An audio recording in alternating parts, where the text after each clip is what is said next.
নমস্কার বন্ধুরা, মুনমুন কিচেনে আপনাদের সবাইকে স্বাগত। প্রতিদিনের মতো দেখুন আজকে আবার এসেছি একটা নতুন রেসিপি নিয়ে। আপনাদের কাছে প্রত্যেক দিন একটা নতুন রেসিপি তুলে ধরার চেষ্টা করি। এই রেসিপিটি কিন্তু খুবই অত্যন্ত স্বাস্থ্যকর একটা রেসিপি। এই স্বাস্থ্যকর রেসিপিটা আপনাদের বাড়ির বাচ্চা বড় সবাইকে বানিয়ে খাওয়ান। এখন প্রচণ্ড গরম চলছে, বেশি তেল মশলাযুক্ত খাবার না খেয়ে এরকম হেলদি একটা স্বাস্থ্যকর টিফিন রেসিপি আপনাদের বাড়ির সবাইকে পরিবেশন করুন এবং বাড়ির সবাইয়ের শরীর কিন্তু এতে খুবই সুস্থ থাকবে এবং ভালো থাকবে। তো ভিডিওটি অবশ্যই একটি লাইক দিয়ে দেখা শুরু করুন। এখানে দেখুন একটা পাত্র নিয়েছি, ওই পাত্রের মধ্যে দেখুন একটা বাটির মাপ করে আমি নিয়ে নিচ্ছি 1 বাটি পরিমাণ সুজি। আর যে বাটির মাপ করে আমি সুজিটা নিচ্ছি ওই বাটির মাপ করেই নিয়ে নিচ্ছি 1 বাটি পরিমাণ টক দই। আর টক দই আর সুজিটাকে আমি এবার একটা চামচের সাহায্যে খুব ভালো করে মাখিয়ে নেব। আপনারা সবাই জানেন গরমের দিনে টক দই দিয়ে তৈরি যে কোনো রেসিপি কিন্তু শরীরের জন্য খুবই উপকারী। আর টক দইয়ের প্রচুর পরিমাণে কিন্তু ক্যালসিয়াম থাকে, যেটা বাচ্চাদের এবং বড়দের সবারই শরীরের পক্ষে খুবই উপকারী। টক দই কিন্তু খেলে শরীরের পক্ষে খুবই উপকারী, তার জন্য টক দই দিয়ে তৈরি যে কোনো রেসিপি কিন্তু খাওয়া এই গরমে খুব ভালো। তো দেখুন যে বাটির মাপ করে আমি দই আর সুজিটা নিয়েছিলাম সেই বাটির মাপ করেই নিয়ে নিচ্ছি 1 বাটি পরিমাণ জল। আর জলটা দিয়ে কিন্তু খুব ভালো করে সুজিটাকে এবার মাখিয়ে নেব, কারণ সুজিটাকে এখানে একটু রেস্টে রাখতে হবে এবং একটু ভিজিয়ে নিতে হবে। তার জন্য যে বাটির মাপ করে সুজি নিয়েছি সেই বাটির মাপ করেই টক দই এবং সেই বাটির মাপ করেই কিন্তু 1 বাটি পরিমাণ জল। আর আপনারা যে কাপে মাপ করবেন বা যে পাত্রে মাপ নেবেন সেই পাত্রেই কিন্তু একই রকমভাবে 1 কাপ করে করে এইভাবে মাপটা মেজারমেন্ট করে নেবেন। আর দেখুন এখানে একবারে একটা চামচের সাহায্যে খুব ভালো করে কিন্তু মিশিয়ে নিচ্ছি। আর জল আর টক দই আর সুজিটাকে ভালো করে মেশানো হয়ে গেলে এই সুজিটাকে আমি ঢাকনা দিয়ে রেস্টে রেখে দেব 10 থেকে 15 মিনিটের জন্য। এটা রেস্টে থাক। এপাশে আমি এই রেসিপিটা তৈরি করার জন্য কিছু সবজি কেটে নিয়েছি। দেখুন এখানে নিয়েছি ক্যাপসিকাম কুচো, গাজর কুচো আর একটা টমেটোর হাফ টমেটো কুচো নিয়েছি। আর এখানে কারি পাতা গোটা 6-7টার মতো কুচো করে নিয়েছি। আর এখানে আমি কিন্তু পেঁয়াজটা দিচ্ছি না, আপনারা চাইলে অবশ্যই পেঁয়াজ দিতে পারেন এবং নিজেদের পছন্দ মতো সবজি অ্যাড করতে পারেন। 15 মিনিট পর ফিরে আসছি। দেখুন সুজিতে যে পরিমাণ জলটা ছিল সুজি কিন্তু সেই জলটা টেনে নিয়েছে। দেখতেই পাচ্ছেন যে পরিমাণ লিকুইড ছিল সেটা কিন্তু নেই, এটা একদম ঘন হয়ে গিয়েছে এবং জলটা কিন্তু সুজি টেনে নিয়েছে। এবারে এই ব্যাটারটার মধ্যে কেটে রাখা যে এই সবজিগুলো একটা একটা করে আমি সমস্তটাই ওই সুজির ব্যাটারের মধ্যে দিয়ে দিচ্ছি। তো আপনারা এখানে পেঁয়াজ কুচো বা নিজেদের পছন্দ মতো যদি কিছু সবজি দিতে চান অবশ্যই দিতে পারেন। তো দেখুন এই যেসব বাচ্চারা সবজি খেতে পছন্দ করেন না তারা কিন্তু এইভাবে বানিয়ে দিলে সবজিটাও কিন্তু তারা খেয়ে নেবে, একদম আঙুল চেটে পুটে খাবে। এতটাই হেলদি এবং এতটাই সুস্বাদু দুর্দান্ত একটা রেসিপি। তো দেখুন এখানে কিন্তু সমস্ত সবজিগুলোকে দিয়ে ভালো করে মাখিয়ে নিলাম। আর ওই সুজির ব্যাটারের মধ্যে দিয়ে দিচ্ছি স্বাদ মতো লবণ আর দিয়ে দিচ্ছি 2 টেবিল চামচ মতো চিনি। যেহেতু টক দই আছে স্বাদটা ব্যালেন্স করার জন্য চিনিটা দেওয়া দরকার, চিনিটা দিলে খেতে খুব ভালো লাগবে। আর দিয়ে দিলাম 1 চামচ মতো আস্ত গোটা জিরেটা দিয়ে দিলে কিন্তু খেতেও বেশ ভালো লাগবে। আপনারা এখানে জোয়ানও দিতে পারেন, তাতে কিন্তু কোনো সমস্যা নেই। আর সমস্ত উপকরণগুলোকে এবার ভালো করে মিশিয়ে নিচ্ছি। আর চিনিটাকে যাতে ভালো করে গলে যায় এবং মিশে যায় তার জন্য ভালো করে চামচের সাহায্যে মিশিয়ে নেবেন। আর এখানে দেখুন আমি একটু ফ্রুট কালার অ্যাড করছি। তো এটা সম্পূর্ণ অপশনাল। ফ্রুট কালারটা এই কারণে দিলাম, দেখতে বেশ ভালো লাগবে, কালারফুল হবে এই কারণেই। তো আপনারা যদি না চান যে ফ্রুট কালার দেবেন না তাহলে না দিয়েই কিন্তু এই রেসিপিটা তৈরি করতে পারেন। এটা সম্পূর্ণ একটু অপশনাল। আমি দেখতে ভালো লাগার জন্য এবং কালারফুল হওয়ার জন্য ফ্রুট কালারটা দিয়েছি। এতেই ফ্রুট কালারটা দিলে কিন্তু দেখতেও যেমন ভালো লাগে খেতেও তেমন ভালো লাগবে।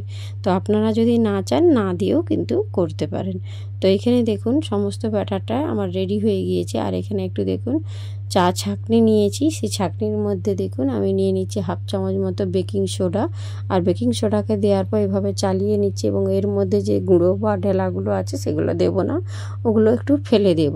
তো আপনারা চাইলে এখানে একটা ইনো ইউজ করতে পারেন। আমি এখানে বেকিং সোডা দিয়েছি, শুধু যাদের বেকিং সোডা থাকবে না তারা ইনো দিয়ে দেবেন, তাহলেও কিন্তু এই রেসিপিটা সুন্দরভাবে তৈরি হয়ে যাবে।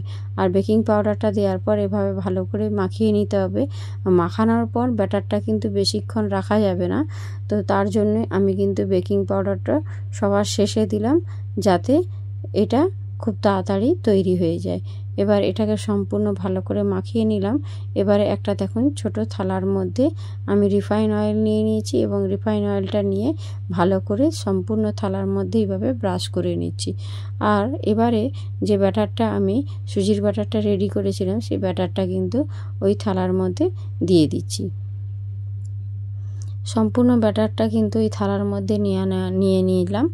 আর ব্যাটারটা দেওয়ার পর এবারে হাতের সাহায্যে কিন্তু আমি একটু থালাটা ট্যাপ করে নেব, কারণ এর মধ্যে অনেকটা পরিমাণ যখন আমি ব্যাটারটা দেই তখন কিন্তু বাতাস থাকতে পারে, সেই বাতাসটা যাতে বেরিয়ে যায় তার জন্য এইভাবে হাতের সাহায্যে একটু ট্যাপ করে নিলাম।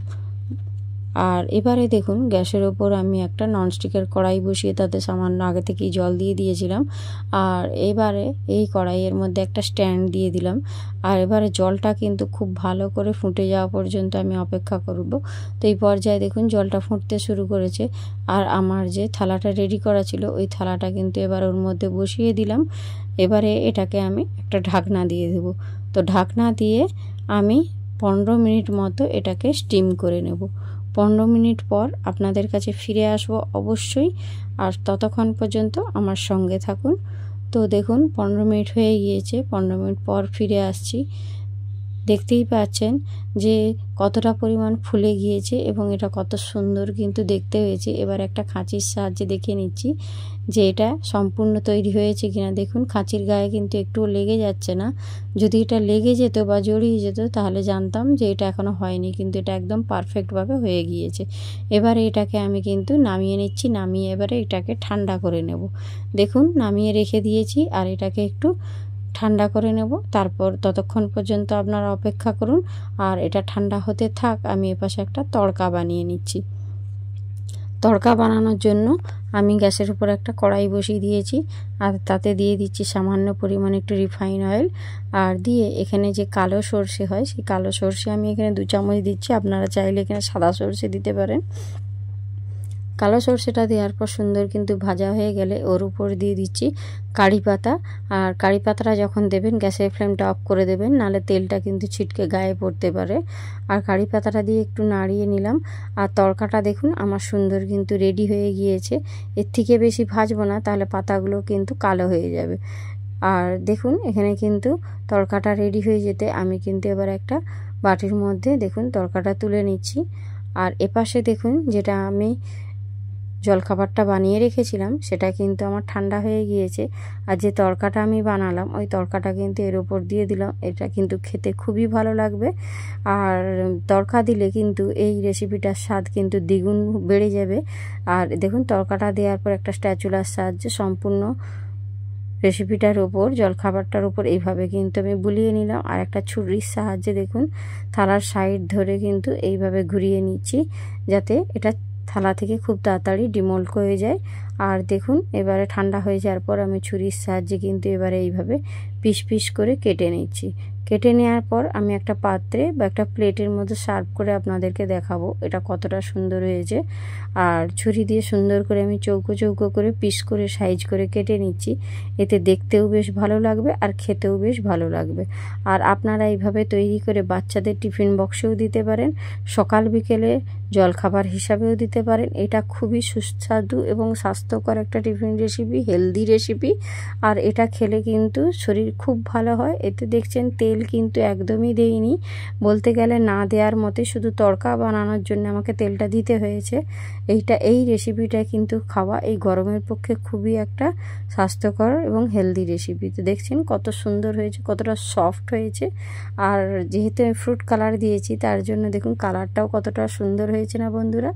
তো এইভাবে একবার হলো এই হেলদি রেসিপিটা বানিয়ে বাড়ির সবাইকে পরিবেশন করুন। আশা করছি আপনাদের বাড়ির সবাইয়ের প্রত্যেকের এই রেসিপিটা খুব পছন্দ হবে। তো আজকের মতো আমি ভিডিওটা এখানেই শেষ করব।